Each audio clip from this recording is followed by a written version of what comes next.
Ya estamos de vuelta y está con nosotros el rector de la Universidad, Adolfo Ibáñez, Andrés Benítez. Andrés, muy buenas noches, gracias por estar aquí. Buenas noches, muchas gracias. Gracias por estar aquí nuevamente, porque esta tarde, ustedes habrán visto en las redes sociales, circulaba un video de tu anterior participación con alguna frase. Fue notable.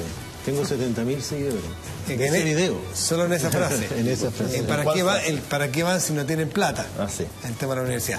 Pero vamos a ver la siguiente nota y volvemos aquí a la mesa.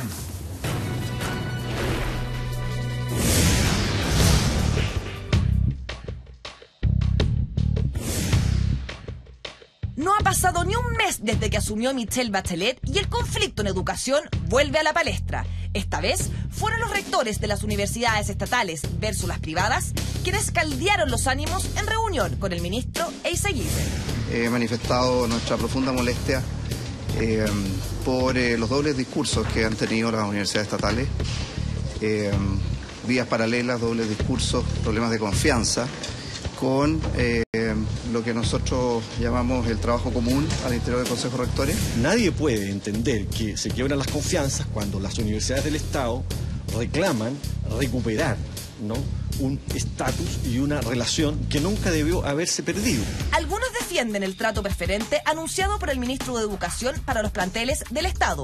Otros declaran que hay deslealtad y doble discurso a la hora de hablar de las reformas educacionales del gobierno de Michelle Bachelet. El sector estatal, las universidades estatales tendrán un trato preferencial, habida cuenta, como vuelvo a repetir, que son las únicas donde el mandante es el Estado de Chile. Veo con preocupación que a veces hay voces que dicen que hay que destruirlo todo sin cuidar todo lo bueno que Chile tiene, todo lo que hemos avanzado en materia de educación, o otras voces que dicen que queremos un Estado que pareciera que quiere imponer un único modelo de educación. En el tema de gratuidad, los rectores de las universidades estatales pidieron a Eizaguirre que se comience por esos planteles, pero el ministro no fue preciso. Por tanto, la gratuidad para aquellos estudiantes que logren los puntajes de admisión será pareja de ser ejercida este derecho social, ya sea en una universidad estatal o una universidad privada. ¿Y cuál es la postura de los nuevos rostros del Congreso? Hay un abandono de todas las universidades, tanto públicas como privadas, pero yo creo que de todas maneras cuando haya un mejoramiento de ambas, sin duda que tiene que haber una preferencia por las universidades estatales. Eso es normal en todos los países del mundo. Yo espero que la igualdad de trato sea lo que finalmente se imponga y que no haya ninguna discriminación negativa contra la sociedad a favor del estatismo, porque creo que eso es medir con la picota y no con la pala. Tú. Bueno, que Andrés Benítez, dejamos planteado antes del video esa aclaración de esa frase que hoy día, no sé si tú sientes que está descontextualizada o no, o explicar esto de por qué van si no tienen plata. Hoy día el ministro Eizaguirre acaba de aclarar en esta nota que presentamos de que va a ser pareja para todos quienes logren pasar la valla de la calidad, de la aceptación por un puntaje en una prueba. Nadie se va a quedar afuera y además de manera gratuita, incluso universidades privadas como la tuya. O sea, no tienen plata y tienen para qué ir. No, yo respecto a la gratuidad, y puedo tocar en la famosa frase esa, hay varias cosas que decir. Primero, se ha instalado que es un derecho universal, lo cual es una contradicción porque la universidad nunca ha sido pensada para todos. Cuando este país decidió que la educación secundaria y primaria debía ser un derecho universal, se preparó, hizo los colegios, ¿no es cierto?, y obligó a todo el mundo a ir a la educación secundaria y primaria. Ahora no se está planteando esto. Ningún país del mundo alguna vez ha pensado que todas sus personas van a llegar a las universidades, por ejemplo, ¿no? Entonces, a mí me parece raro que alguien diga esto es un derecho. ¿Qué pasaría si mañana todos los jóvenes de cuarto medio decidieran exigir su derecho de ir a la universidad? Sería un problema. Sería un problema para el país, porque tampoco queremos, ¿no es cierto?, que todo el mundo tenga título universitario. De hecho, todo el mundo habla que hay un exceso de personas. Entonces, yo no creo en la gratuidad. No creo en la gratuidad, y te voy a decir más, no creo en la gratuidad para nadie. Yo lo que traté de decir la vez pasada es que utilizaría el sistema inglés, que se acaba de aprobar, ¿no es cierto? Y los ingleses decidieron cobrar hasta $9.000, esa es la ley, ¿no es cierto? 9.000 libras son en Inglaterra, a todo el mundo. Y lo pagan aquellos cuyos salarios son inferiores, supongamos, a 20.000 libras al año. Entonces, ¿cuál es la gracia del sistema? Que no se decreta que uno es pobre antes, para siempre, sino que se dice, mire, usted puede venir de cualquier situación de ingreso. Si después de estudiar en la universidad usted sigue en situación de pobreza, no paga. Entonces, lo que yo quería plantear en esa oportunidad es decir, si nosotros asumimos que una persona llega pobre y va a ser pobre, porque esa es la gratuidad, ¿no? Entonces no creemos en la promesa universitaria, no creemos que va a pasar algo con él. Ahora, yo creo que esta gratuidad, como no se ha explicado en ninguna parte lo que es. Pero es un tema financiero, ¿no es cierto? Financiero en el sentido estricto de la palabra. ¿Cuándo financiarlo? Si es con un crédito antes o un impuesto después. Pero no es tan menor. Pero si es crédito, en la vez anterior dijiste aquí, incluso al 0%, eso es gratuidad al final. Pero es que, no, pero no es un crédito al 0%. A ver, lo esbozaste la vez pasada. ¿Cuál es la gratuidad si se van a subir los impuestos para financiar esto? O sea, lo que se está diciendo es que va a haber un acceso gratuito a todos, pero se va a subir los impuestos. Entonces aquí estamos hablando de cómo se paga la universidad. Por eso. Es simplemente eso. Entonces no hay gratuidad. Fíjate que en el proyecto de ley que el ministro retiró, el de la Superintendencia de Educación, que a todo esto yo, si quieren hablamos, después encuentro una frivolidad, los retiro proyectos, que por lo demás no se pueden retirar proyectos que están votados en el Congreso, así que habría que por lo menos empezar a aprender el lenguaje de las cosas. Pero en ese proyecto lo que se hablaba, ¿no es cierto?, era que la universidad se iba a pagar con un crédito, un impuesto a los profesionales. Y ahora, lo que se está planteando ahora es que se va a pagar con un impuesto permanente, que es un impuesto a la renta. ¿Cuál es la diferencia? Es lo mismo, no hay gratuidad. Lo que pasa es que simplemente el Estado te va a sacar vía impuestos y te va a devolver vía la gratuidad de la educación. Ese es el gran tema de hoy. Pero los que pagan más impuestos son los más ricos, por lo tanto ahí estaría equilibrado, según la demanda, estaría equilibrado que los más ricos le pagan a los más pobres. Mira, las reformas tributarias de las cuales estaba hablando aquí recién Andrés Velasco, son equitativas o son progresivas o regresivas dependiendo no solo de cómo se sacan de dónde se sacan los impuestos, sino que a quién se le entregan. Porque yo puedo sacar impuestos a los más ricos y devolvérselo y quedamos igual. Si, como se dice en la reforma tributaria que se va a presentar mañana, se baja el tope del impuesto a la renta, ¿no es cierto?, que se bajaría de 40 a 35, y además se entrega la educación gratuita a todos, entonces el sector más pudiente de la población sale ganando por todas partes. Es decir, todos los que están en esta mesa y tengan hijos, le van a bajar los impuestos y no van a pagar la universidad. Entonces, no hay que mirar tanto la reforma tributaria solamente de dónde sale la plata, sino que es donde se coloca. Y colocar la plata en las universidades es lo más regresivo que hay, por definición. O sea, otra cosa es que los estados decían que hay que poner plata en las universidades. Felipe Bianchi le preguntaba a Andrés Velasco hace rato sobre los institutos profesionales. Y yo encuentro que ese, evidentemente, es el gran olvidado. Yo no he escuchado una palabra del ministro de Educación respecto a los institutos profesionales, donde no solo hoy día entra el 60% de los jóvenes que están en la educación superior, sino que ahí está el 50% de los alumnos más pobres de la educación superior. ¿Sabes tú qué porcentaje del presupuesto educacional va a eso, a los institutos profesionales? El 7%. Y hasta hace 3 años no tenían crédito. Entonces todo el mundo se preguntaba, ¿por qué en Chile hay tan pocos técnicos? Pero si no había crédito. ¿Pero qué les pasa a los institutos profesionales? Que no tienen una Confech, no tuvieron una Camila Vallejo en su momento, y a nadie le importa. Y entonces, cuando a la gente le preguntan, ¿qué faltan en Chile técnicos? Ya, en Chile no hay técnicos, y por suerte ahora se está revirtiendo y hay más personas entrando a los institutos profesionales gracias a que hay financiamiento. Déjame preguntarte, ¿tu condición ideal para la educación chilena es la actual? ¿Te parece que lo que fue haciéndose en los últimos años con la educación en términos de ampliar, digamos, la capacidad de aporte hacia la sociedad con las universidades privadas, es en sí ya perfecto, o te parece que estamos frente a una educación sobre la cual hay que hacer algo? No, hay que hacer muchas cosas, pero déjame decirte que el año 81 en Chile estudiaba el 6% de la población. Y adivinemos quién era ese 6%. Eran las personas más favorecidas del sistema. Y hoy día estudia cerca del 50%. Ahí se hablaba de 1.100.000 personas en la educación superior. Por lo tanto, yo creo que el sistema ha cumplido en lo que se propuso originalmente, que era masificar la educación superior. Y eso lo ha cumplido con creces. Y hoy día Chile está en estándares que son bastante buenos internacionalmente, no todavía, pero antes nunca hubiéramos crecido a las tasas que hemos crecido, nunca se hubieran desarrollado empleos que hemos desarrollado, si es que no se hubiera masificado. Ahora, este proceso de masificación ha tenido muchos problemas. Y esos son los problemas que hay que corregir. Hay problemas de control, ¿no es cierto? Hay problemas de calidad, hay problemas marginales en el lucro. No digo marginales porque finalmente yo creo que eso hay que eliminarlo por siempre porque es una ley, pero eso no va a solucionar el problema de la educación.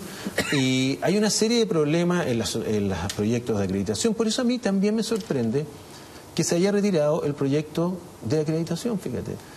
En ese proyecto trabajaron personas de la OECD, personas del Banco Mundial, rectores, expertos. Es un proyecto eminentemente técnico. Además, en ese proyecto está contenido todo el programa de la presidenta Bachelet.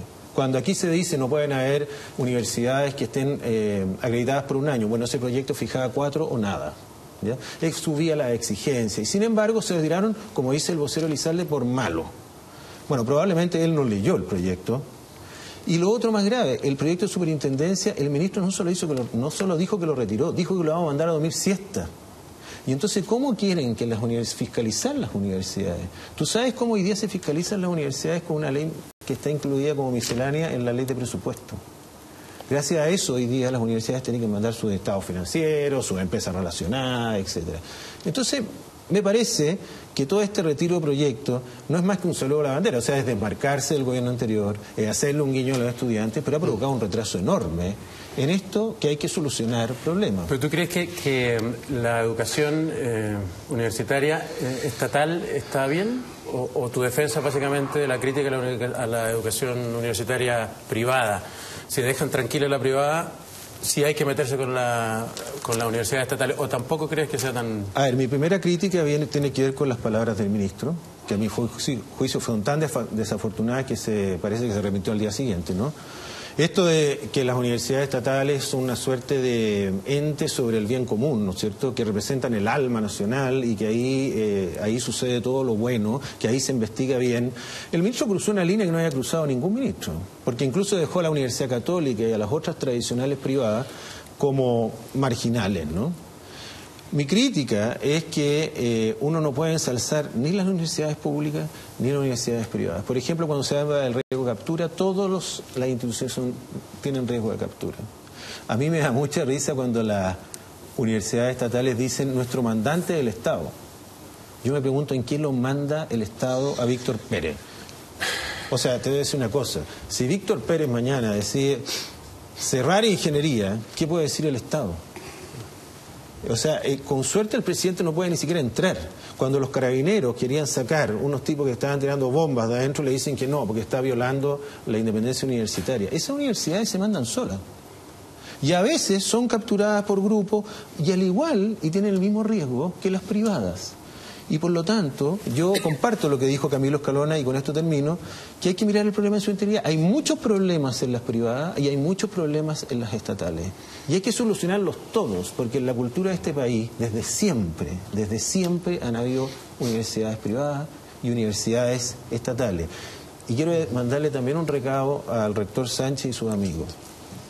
Yo creo que ellos cometen un error al no reconocerse como privados, y yo creo que están pagando ese error. Fíjate que en una columna, ellos que publicaron en un diario el fin de semana, dice, agrupa instituciones públicas no estatales del CRUCH. ¿Qué son instituciones públicas no estatales? Son privadas nomás. Pero a ellos como les da vergüenza. Les da vergüenza ser privados. Y entonces hoy día los metieron en la mola de can. Ellos debieron siempre reconocer. La Universidad de Santa María es privada, fue formada por empresarios. La Universidad Católica es una privada cuyo dueño es el Vaticano. ¿Pero por qué? Y sin embargo son grandes universidades, pero ellos como que se avergonzaran de ser privados. ¿Cómo estás, Andrés? Buenas noches. Fernando. Eso que dijiste es que donde se supone que están mandatadas por la sociedad, me recordaba esa frase de Wells, cuando a propósito de esa frase de la dictadura del proletariado preguntaba ¿dónde se supone que dicta algo el proletariado en esas sociedades? Y eso saca a relucir, y eso te lo quiero plantear, un tema, digamos, bastante profundo, y es la confusión que se hace entre lo que es público y lo que es el Estado. Yo entiendo que lo público es lo que tiene que ver con el interés común, el mínimo común denominador de una congregación de personas que conforman una nación. Eso es lo público, el interés público, que el barco flote, ese es el interés de los que están en el barco.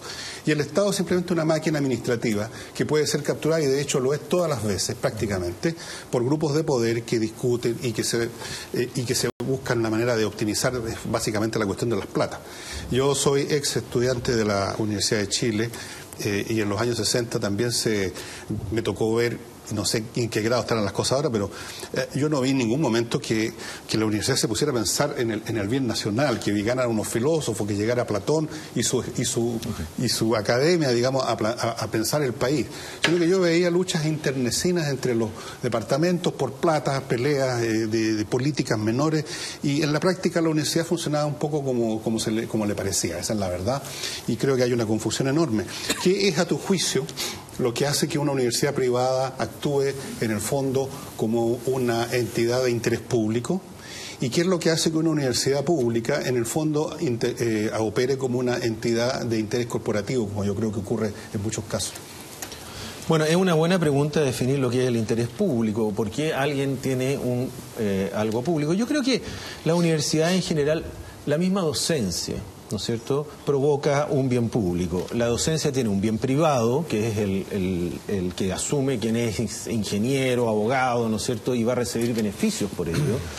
Pero también los países necesitan abogados, ingenieros, técnicos, etcétera, y eso hace que sea un bien público. Las universidades, por ejemplo, pueden producir investigación que básicamente mejore las condiciones de vida de mucha gente. Ahora, y las universidades pueden tener vínculos con el medio, pueden desarrollar proyectos, ¿no es cierto?, que ayuden a opinar, ¿no es cierto?, pueden desarrollar culturas, y que ahora el bien público no significa tener una orquesta, porque para eso cualquiera tiene una orquesta. Lo que significa es que tú generes ideas y conocimientos que sirven para resolver los problemas que tiene la sociedad hoy. Ahora, cuando uno mira las universidades chilenas, se da cuenta de que no todas investigan. Y por lo tanto uno podría decir, en esa parte no todos producen bienes públicos. 8 de las 16 universidades estatales no investigan. No investigan 3 cosas, ¿no es cierto? Y en realidad casi toda la investigación de ellas, más de la mitad, la tiene la Universidad de Chile. En el caso de las universidades privadas del CRUCH, de esas 9 hay 3 que tampoco investigan. Y en las privadas más nuevas, las nuevas, digamos, hay solo 3 que están acreditadas por investigación, lo cual tiene su explicación. Algunas de ellas no han hecho lo suficiente, algunas de ellas son muy nuevas, etcétera, pero esa es la realidad de Chile. Entonces uno podría decir, si alguien aporta como bien público vía la investigación, esto está repartido en todo, ¿no es cierto? Si uno dijera, ¿cuál es la calidad de las universidades finalmente? Bueno, ahí están los rankings, ahí están las acreditaciones, y uno mira cómo se están acreditando las universidades y se da cuenta de que ahí también se reparte nuevamente la torta. De hecho, en el proyecto de acreditación que estaba presentado y que fue retirado, hay 4 universidades estatales que no hubieran estado acreditadas, porque tienen 2, 3 y 4 años de acreditación. Han quedado ahí colgando, ¿te fijas? También hay muchas privadas que quedaron sin acreditación, por lo tanto, nuevamente, el problema es así. Si uno mira cómo seleccionan los alumnos, ¿quiénes captan los mejores alumnos? Y ahí se da cuenta de que las privadas, nuevamente, están muy bien ubicadas y también hay muy buenas estatales. Entonces, lo que quiero decir yo, este país es como bipolar. Durante muchos años pensamos que el sector estatal había que liquidarlo. Y ahora, lo que me da la impresión a mí, es que la solución del problema de la educación pública, o el problema de la educación pública, es el sector privado. Lo es en los colegios, porque ¿cuál es el problema en los colegios municipales? Los particulares subvencionados. ¿Cuál es el problema de las universidades estatales? Las universidades privadas. Y yo creo que eso no es real. No es ese el problema de nada. Yo fíjate que estoy casi totalmente en desacuerdo con el planteamiento que has señalado, y me gustaría, ya que me quedé callado otro rato, decir 2 minutos de por qué. Yo creo que un problema es mucho más de fondo y no se quiere reconocer, porque el único que yo se lo he visto reconocerlo así con citas, lo leí en el libro de Mario Weisblut, Se acabó el recreo, y es Andrés Bello. Y Andrés Bello no trepida en decir en ese momento lo que hoy día sería tan políticamente incorrecto que nadie lo quiere decir. Dice, hay que darle y hay que recordar que hay que darle a la gente menesterosa la suficiente calidad de educación para que pueda seguir trabajando en los cargos de asistencia, asesores y empleados que son, y no más. Porque de otra manera es imposible entender lo que está ocurriendo. Si es que este para mí es un debate entre un factor ideológico que dice, yo creo que todas las personas tienen el derecho a la máxima educación que puedan recibir y que esa máxima educación debiera ponerlos a todos en un nivel de calidad tal que si es que está efectivamente sustentada esa maquinaria educativa súper bien y los profesores son secos y los colegios son descueves, sean municipales, sean privados, sean lo que sean, va a ser que pasen varias cosas. Una, que sea indiferente a un padre o una madre en qué colegio ponen a los niños porque la educación va a ser de calidad. Y segundo, se puede dar el fenómeno que tú decías que parecía imposible, que lo encontrabas como casi absurdo, de que si es que efectivamente la educación es de calidad, porque así se ha creado, se ha pensado y se ha construido en torno a eso, y el resultado está dando justamente ese tipo de alumnos, entonces todos efectivamente pueden aspirar a ser universitarios. ¿Por qué no?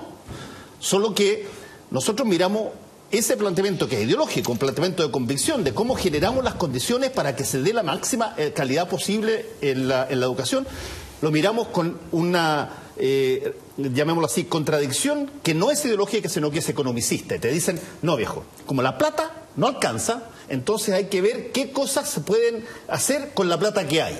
Y se centra a discutir sobre la plata y no se centra a discutir sobre el fondo, que es la calidad de la educación, donde se dice que si las personas tienen buena calidad en la educación, entonces están en condiciones de mejorar la movilización, la movilidad social, aportar más al país. Son tantos los efectos multiplicadores positivos extraordinarios que da la calidad de educación que no me explico cómo no todos están queriendo que todas las personas sean ese nivel de estudiante de gran calidad. Porque puros beneficios no veo perjuicio, salvo que se reparte la torta de distinta manera. Y eso nos gusta, porque ese es un factor ideológico que no gusta que sea así. Por lo tanto, disfrazamos muchas de estas cosas, Andrés, con la situación que está en las universidades y que deben ir los que pueden ir y que siempre se tiene que tener atento a la educación técnica porque tiene que haber mucho técnico, cosa que yo no discuto, y que las platas son pocas y que las reformas tienen que alcanzar porque si no, no se va a dar, en función básicamente de decir, mira, nosotros no queremos que se reparta la torta de manera distinta. Porque si se reparte de manera distinta, bueno, entra el temor, entra el miedo. Y el miedo es un gran freno para el progreso y es un gran sustentador del statu quo. Y cuando estamos pasando por un momento hoy día, donde se deja de intentar hacer reforma y lo que se pretende es picar, los argumentos para picar, para que no se pique todo lo que tiene que hacerse, son súper poderosos y son súper razonables. Pero casi todos encubren lo que no quieren decir, que es, mira, no creo que se pueda dar educación de calidad. En eso, Evelyn Matei fue súper sincera, porque en su programa de gobierno, en el punto de la educación terciaria universitaria, parte ese programa de gobierno con una frase que dice, el Estado no puede ni debe garantizar la educación de calidad. Por lo menos ahí lo dijo abiertamente. Por lo tanto, mi problema es, ¿crees tú, Andrés, crees tú que las universidades privadas, crees tú que las universidades estatales actualmente conocidas, crees que los profesores y rectores de los colegios municipalizados, particulares subvencionados o no, efectivamente están pensando en un factor de maximizar el rubro calidad de educación, porque eso redunda automáticamente en beneficio, o están pensando en saquemos lo mejor posible de la tajada que tenemos? Bueno, yo creo que los indicadores están ahí. Pese a lo que se dice, la calidad de la educación en Chile ha mejorado. Obvio. Mejorado. ¿Cómo no va a mejorar? Y yo creo, dale años y siempre va a mejorar. Yo creo, además, que tenemos un sistema universitario con todas sus falencias, es bastante digno. O sea, los profesionales chilenos no están calificados como los peores profesionales del mundo, les va bien, este país le ha ido bien. O sea, detrás de lo que ha pasado en este país hay gente que ha trabajado y no hubiéramos logrado las metas que hemos alcanzado si esto hubiera sido un desastre. No, no es un desastre. Ahora, respecto a no cambiar, yo quisiera decir lo siguiente. No hay un sistema más transparente de ingreso a las universidades que el chileno. Es una prueba. O sea, yo, que estoy adscrito al DEMRE, me dicen cuál es la ponderación que tengo que tomar, ¿no es cierto? Y hay mucha gente que postula y a mí me informan del RUT de los alumnos que quedaron en la Universidad Adolfo Ibáñez. No hay un proceso de selección en Chile para nada, no tiene nada que ver con los colegios, que citamos a los padres, que la pregunta si están casados o no, que cuánto ganan, no. A mí me mandan una lista, unos RUT. Por lo tanto, cuando en el programa de la presidenta Bachelet dice hay que salvar las barreras de entrada, ¿no es cierto?, por lo menos no hay discriminación. No hay discriminación alguna. Hay una tremenda discriminación. ¿Cuál sería? Andrés, la discriminación básica de la PSU es una discriminación de prueba estandarizada donde te ponen a ti ante la situación experimental y utópica de que todas las personas que salen de cuarto medio están en la exacta, idéntica condición de poder contestar esa pregunta. Y no están en igual situación, porque un padre y una madre que tiene libros y que le enseña a leer a sus hijos, en cualquier idioma que les enseñe a leer, es total y absolutamente distinto que una persona que depende exclusivamente de la calidad de la profesión que, bueno, por suerte, por moneda, le tocó estar en el colegio que fue para contestar la misma pregunta. Ese no es un problema de la PSU. La PSU es el termómetro de una situación que todos sabemos. Es un termómetro. Tú podrías cambiar el termómetro y aplicar más aptitudes que conocimientos, porque no todos los niños fueron expuestos al mismo conocimiento. La prueba de aptitud discriminaba igual que esta. O sea, no, es que entiende, es que yo quiero plantear una cosa. Mientras los colegios públicos no suban su calidad académica, acá se ha hablado, por ejemplo, del 20% más pobre del país, el 40% más pobre que tendría que tener una cuota de ingreso. Bueno, ustedes saben que ese porcentaje de la población, solo el 6% tiene más de 600 puntos. 600 puntos el puntaje mínimo que tiene, por ejemplo, la Universidad Católica para ingresar a muchas carreras. Y estos puntajes no son antojadizos. Uno calcula, porque ¿qué hacen las universidades? Tratan de seleccionar simplemente a aquellos alumnos que creen que están preparados para que les vaya bien en la universidad, así de simple. Ahora, si la prueba discrimina a favor de un grupo, discrimina porque, como tú bien dices, hay gente que está menos preparada. Perdona, déjame agregar una cosa. Discrimina de una manera extraordinariamente odiosa en un sector de la población que no debiera tener ese grado de discriminación. Me pongo en este caso en las personas que van a los propedéuticos. Personas que durante toda su carrera, toda su escuela media, todos sus años de educación media, han salido primeros, segundos, terceros del curso. Bueno, pero para eso está el ranking. Perdón, eso se acaba de inventar recién. Bueno, pero es un avance. Y se inventó contra la opinión de todos los que decían que el ranking no se debía dar. Y partió porque lo iniciaron algunos tipos individualmente, a la Universidad de Santiago y a otras universidades, y tuvieron que forzar una cosa así. ¿Y eso por qué? Porque la verdad, Andrés, ¿para qué estamos con cosas? La verdad es que no hay mucha voluntad, en términos generales, a dividir o distribuir las cosas, los talentos, de una manera distinta, porque se tiene miedo que uno pierda la posición en que está. Yo creo que pasar de un 6% de la población en la universidad al porcentaje que tenemos hoy es una distribución enorme, enorme del talento. O sea, lo que teníamos antes de la reforma del 81 era, digamos, el 6% más poderoso de la población mandando. Hoy día esto se ha distribuido, es cosa que ustedes entren a cualquier universidad, incluso estas de la cota 1000, para darse cuenta de la diversidad que hay dentro. Miren los colegios. La mitad de la matrícula completa no se gradúa. La mitad de la matrícula completa no se gradúa. De la universidad. Pero pone el caso de Argentina. En Argentina entran todos a un propedéutico, todos y gratis, y se gradúa menos gente que acá. Bueno, pero compárate con algo bueno, no te compares con algo malo. ¿Por qué no podrías? Déjame entender una cosa. Tu idea base hoy es, hasta que no solucionen las cosas acá abajo, ¿no me molestan aquí arriba? No, yo estoy de acuerdo en muchas cosas. Mi idea básica es que hagamos una acreditación mejor. Mi idea básica es que haya una superintendencia que controle todos los lucros y irregularidades que haga. Mi idea básica es que avancemos a mejores estándares, ¿no es cierto? Pero mi idea también básica es que ojalá el ministro no se preocupe solo de las universidades estatales, porque el 70% de los alumnos están en las privadas. Entonces, cuando él dice, yo quiero primero enfocarme acá, bueno, digamos, la labor de Estado de él, ya que le gusta eso, es preocuparse de todos los chilenos que están en la educación superior. Andrés Benítez, rector de la Universidad Adolfo Ibáñez, muchas gracias por estar aquí en Torre Necesaria. Gracias a ustedes. Esté muy bien. Les quiero recordar la pregunta a la cual los invitamos a participar. ¿Cree usted que murió la política de los acuerdos? Puede entrar en torrenecesero.cl y responder. A la vuelta le contamos del resultado de esto.